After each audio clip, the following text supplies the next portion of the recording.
Euronews. Las noticias. Francia ingobernable. ¿Qué tal? Bienvenidos a Euronews hoy. Esta mañana el primer ministro ha presentado su dimisión al presidente de la República, Emmanuel Macron, después de la moción de censura de anoche. Fue insólito. La izquierda y la derecha unidas para destituirle en oposición a sus presupuestos. Él se despedía con este último mensaje. La situación financiera de Francia se va a mantener. No va a desaparecer por arte de magia después de una moción de censura. Más cosas. La situación en Georgia es ya insostenible. Protestas, detenidos, heridos y así un día tras otro. Quieren que el país retome las negociaciones para unirse a la Unión Europea. Las ha detenido su gobierno y ahora Zelensky actúa. Sanciona a los líderes del país que están detrás de este movimiento prorruso. Son las principales noticias del día y además, este jueves. En Corea del Sur, el presidente Yoon Suk-yeol podría ser destituido y procesado por alta traición, que se castiga con la pena de muerte por el escándalo de la ley marcial aplicada el pasado martes. Informes desclasificados sugieren que hubo un actor estatal detrás de la campaña del candidato prorruso en Rumanía. El Papa Francisco ya tiene su nuevo papamóvil. Es el primero 100% eléctrico de la historia. El primer ministro francés Michel Barnier presenta este jueves su dimisión al presidente Emmanuel Macron. Lo hace tras la moción de censura del miércoles que tumbó su gobierno. Se convierte así en el primer ministro más breve de la historia moderna de Francia.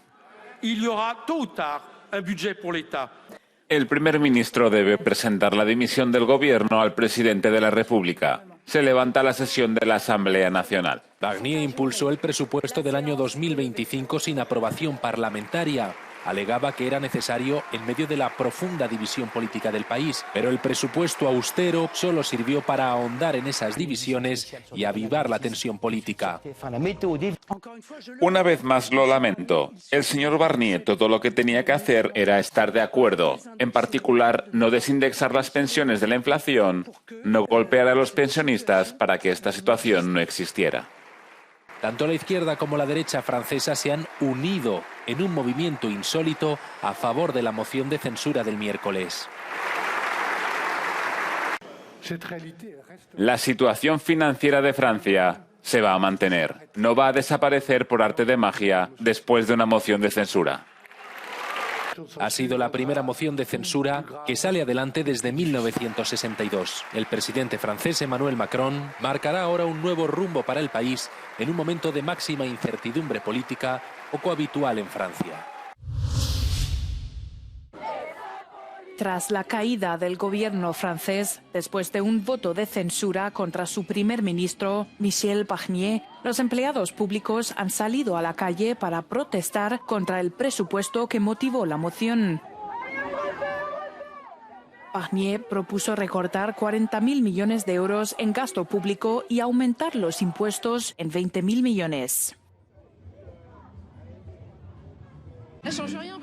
No cambia nada porque los gobiernos cambian de todos modos, pero el servicio público está cada vez peor. No tenemos salarios altos, tenemos pocos beneficios, tenemos seguridad laboral, pero ahora nos preguntamos si la seguiremos teniendo. Los empleados públicos han expresado su preocupación por las compensaciones y los permisos por enfermedad de los funcionarios públicos, mientras el país espera a ver qué pasará con el próximo ejecutivo. En Corea del Sur, el presidente Yoon Suk-yeol podría ser destituido y procesado por alta traición por el escándalo de la efímera ley marcial aplicada durante 6 horas. El presidente Yoon ha destituido al ministro de Defensa Kim Jong-hyun, mientras los partidos de la oposición se movilizan para destituir a ambos políticos. El exministro de Defensa se ha disculpado tras alarmar al público y ha asumido toda la responsabilidad.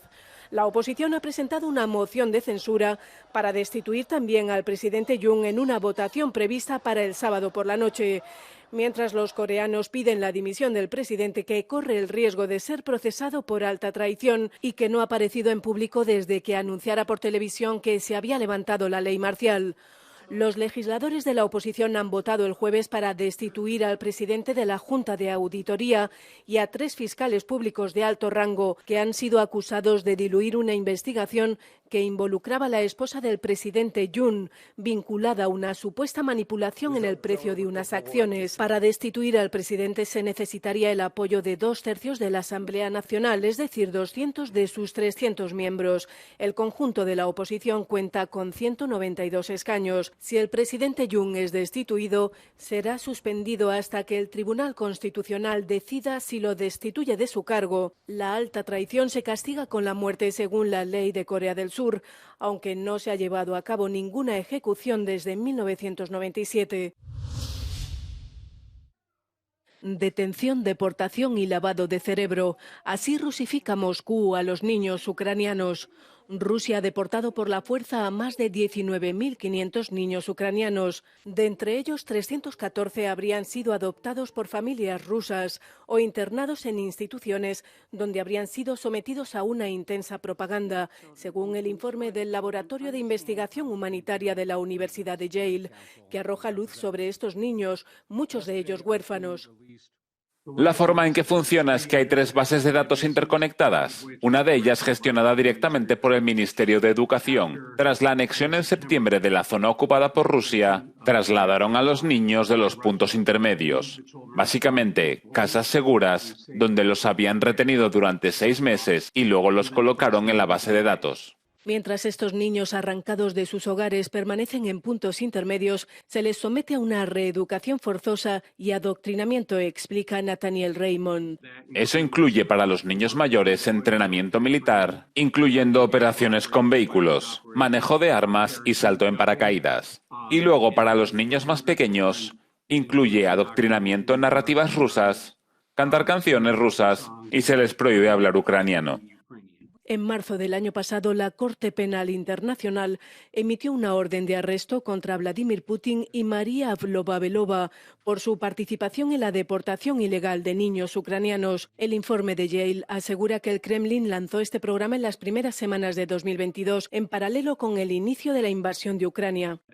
Hay pruebas que proporcionamos en este informe y que proporcionamos directamente a la Corte Penal Internacional. Es una clara evidencia de presuntos crímenes contra la humanidad.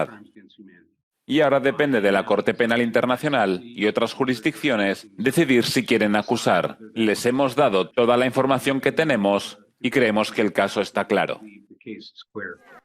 La situación podría empeorar, ya que cerca de 1,5 millones de niños ucranianos viven aún en áreas ocupadas de Ucrania y corren un alto riesgo de ser deportados por la fuerza a Rusia.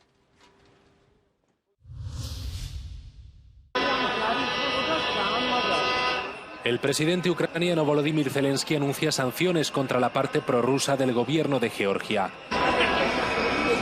Mientras las protestas se apoderan del país, Zelensky subraya la importancia de permanecer unidos frente a Moscú y de no perder a los países de la región, nombrando como ejemplos a Georgia, Moldavia y Ucrania. Estas sanciones se dirigen a la parte del gobierno georgiano que está a la orden de Putin.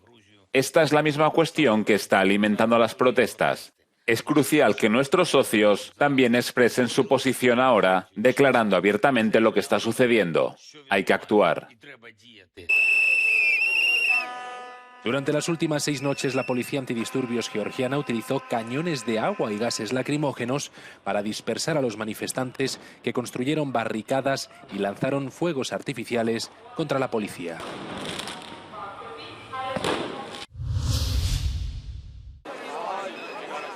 El presidente de Ucrania, Volodymyr Zelensky, ha acusado al gobierno georgiano de empujar al país hacia la dependencia de Rusia. Zelensky también dice que está trabajando con sus socios para preparar sanciones apropiadas contra el gobierno georgiano.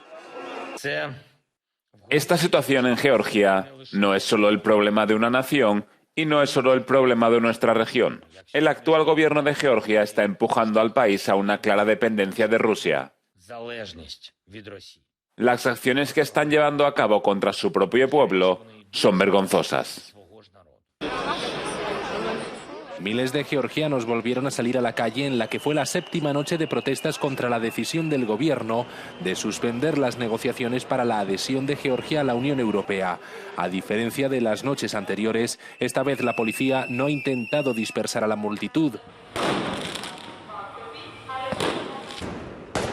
Los georgianos congregados en la capital han manifestado que protestarán todo el tiempo que haga falta hasta que se atiendan sus demandas y Georgia vuelva a la senda de adhesión a la Unión Europea.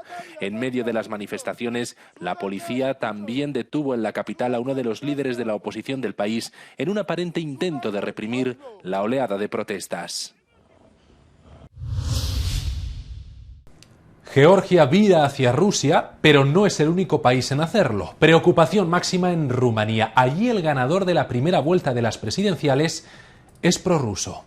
Ahora se ha descubierto que un país extranjero financió su campaña. Es un escándalo en el país. Vamos a nuestro Centro Internacional de Noticias en Bucarest. Andrea Gurban, compañera. La escena política rumana y la agitada segunda vuelta de las elecciones presidenciales se han visto sacudidas por la decisión de la presidencia rumana de desvelar los informes de las agencias de inteligencia, que indicaban una injerencia extranjera en las elecciones, a favor del candidato de extrema derecha, Călin Georgescu. El Servicio Rumano de Inteligencia Exterior afirma en los documentos publicados que Rumanía es objeto de agresivas acciones híbridas por parte de la Federación Rusa. El dramático movimiento del Estado rumano de hacer públicos los documentos secretos del Consejo de Seguridad Nacional mostró que grandes sumas de dinero, junto con una elaborada operación extranjera en las redes sociales que influyen en el ascenso del oscuro candidato nacionalista extremista Călin Georgescu. Los documentos secretos de 3 agencias de inteligencia rumana detallan que las 797 cuentas de TikTok creadas en 2016 para Georgescu y dejadas inactivas se activaron al máximo de su capacidad 2 semanas antes de las elecciones.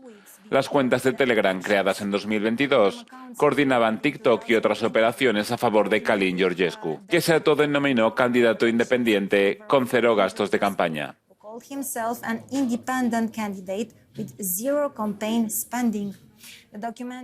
Los documentos, que enumeran un amplio abanico, muestran que actores estatales extranjeros movilizaron 1 millón de euros para impulsar la campaña de Georgescu y que TikTok supuestamente confirmó que recibió más de 300.000 euros de la campaña de Călin Georgescu. Pero Georgescu siempre mantuvo que no gastó ni un euro en su campaña, lo que abre la puerta a acusaciones e investigación de financiación ilegal de campaña. La principal cuestión que se plantea ahora es el destino de la segunda vuelta de las elecciones presidenciales.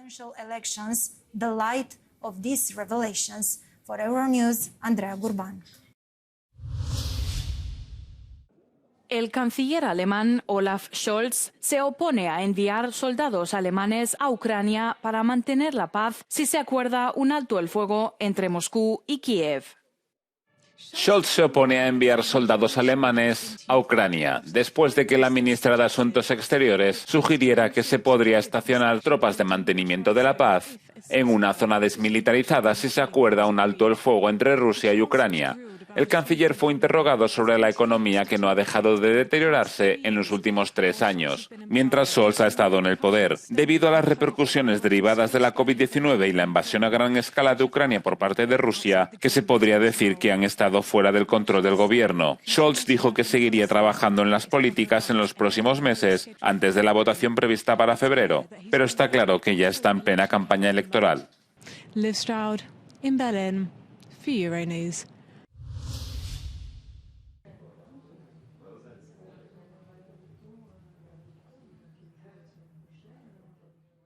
Las acusaciones contra el excomisario de Justicia de la UE, Didier Reynders, han causado conmoción en Bruselas. Reynders, investigado por la justicia belga por el supuesto blanqueo de capitales, es sospechoso de haber comprado billetes de lotería a través de la Lotería Nacional, de la que era responsable durante su mandato como ministro belga, antes de transferir los beneficios blanqueados a su cuenta privada.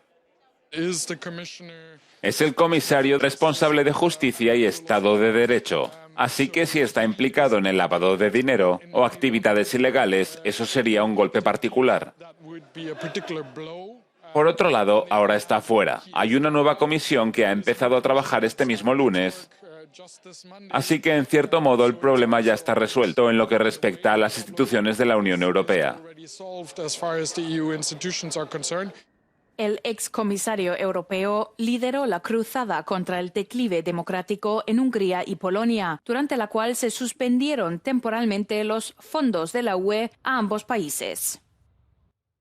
En la legislatura anterior trabajé en la Comisión de Libertades Civiles, Justicia y Asuntos de Interior, donde el comisario Reynders repetidamente estaba dando sus noticias falsas sobre la supuesta violación del Estado de Derecho en Polonia. Exigió el bloqueo de fondos para Polonia. Hoy, como polaca, junto con la gente de Polonia, percibo la situación de Reynders como una especie de historia de risa. Los hechos se remontan a la época en la que era ministro de Finanzas en Bélgica y la investigación se abrió en 2023. Apenas 3 días después de que terminara su mandato como comisario europeo, la policía belga registró su domicilio y luego lo entrevistó sin detenerlo. El origen de los fondos sigue sin estar claro.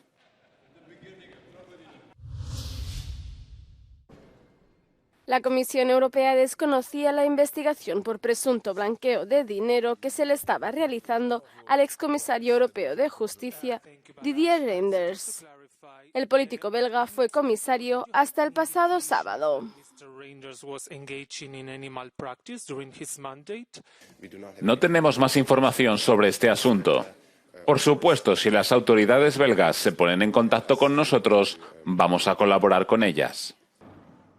Por ahora, Reynders goza de una cierta inmunidad vinculada a su antiguo cargo. En caso de ser retirada, la decisión depende del Colegio de Comisarios. De hecho, los miembros del colegio gozan de inmunidad, pero solo en interés de la Unión Europea. ¿Qué significa eso? Significa que se benefician de la inmunidad por actos realizados por ellos en su capacidad oficial. Así que es una inmunidad funcional. Según los medios Le Soir y Follow the Money, los domicilios de Reynders fueron registrados este martes tras las sospechas de que podría estar blanqueando dinero a través de la Lotería Nacional belga.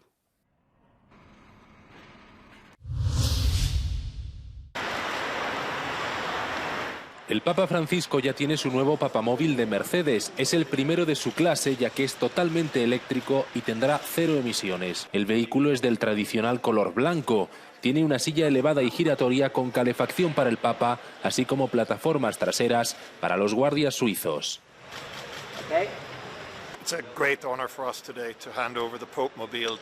Es un gran honor para nosotros entregar el papamóvil al Santo Padre. En Mercedes-Benz tenemos una tradición casi centenaria. El primer coche fue entregado en 1930 al Papa Pío XI. Pero hoy para el Papa Francisco tenemos algo muy especial. Es el primer papamóvil totalmente eléctrico basado en el Clase G que hemos lanzado este año. No está claro cuándo estará operativo el vehículo, pero se espera que el Papa Francisco lo utilice al menos para recorrer la Plaza de San Pedro durante el jubileo de 2025. ¿Qué lugar ocupa su país en política energética?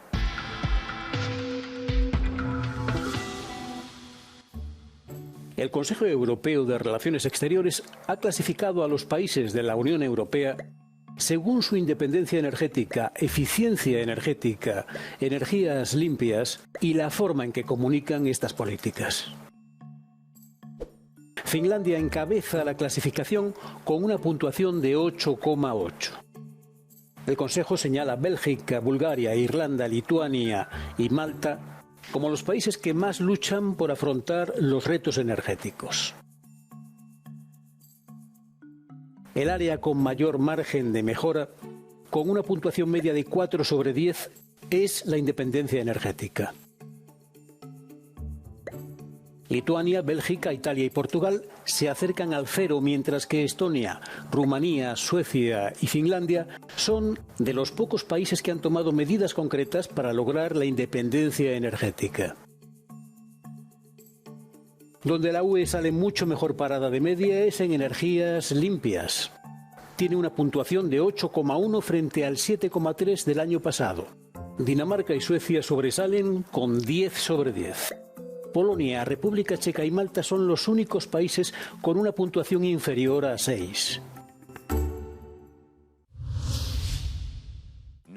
No, el Papa no va a sustituir la Navidad por una fiesta de paz.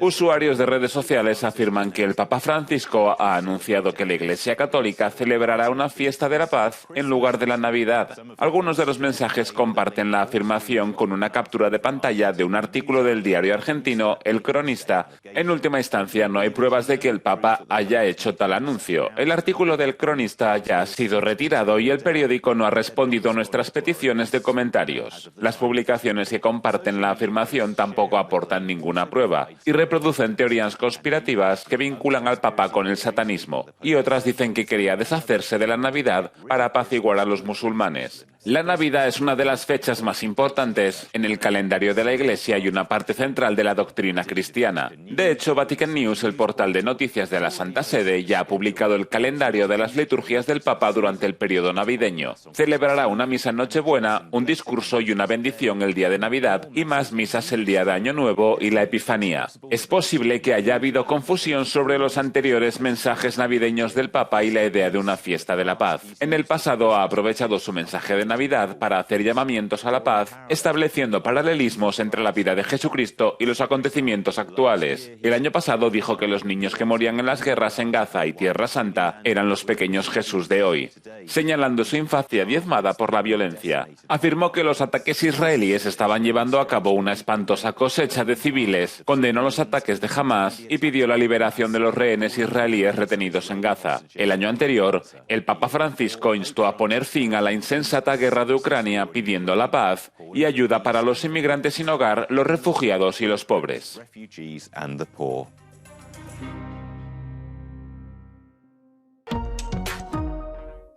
Estas han sido nuestras principales noticias del día. Recuerden que pueden permanecer informados siempre en nuestra página web es.euronews.com y les recomendamos que se suscriban a nuestro canal de YouTube y que comenten qué les han parecido las noticias de hoy.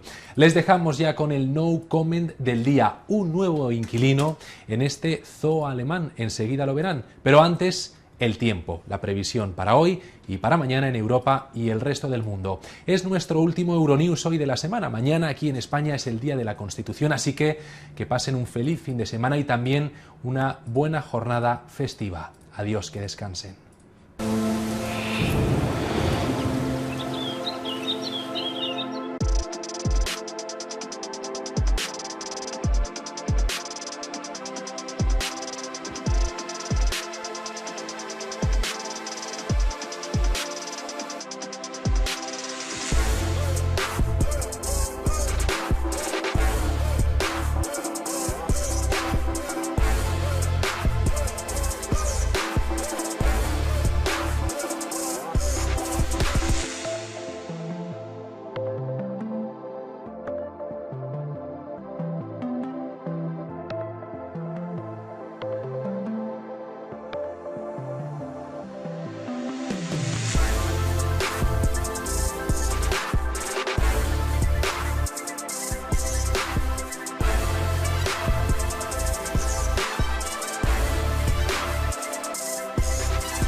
Also,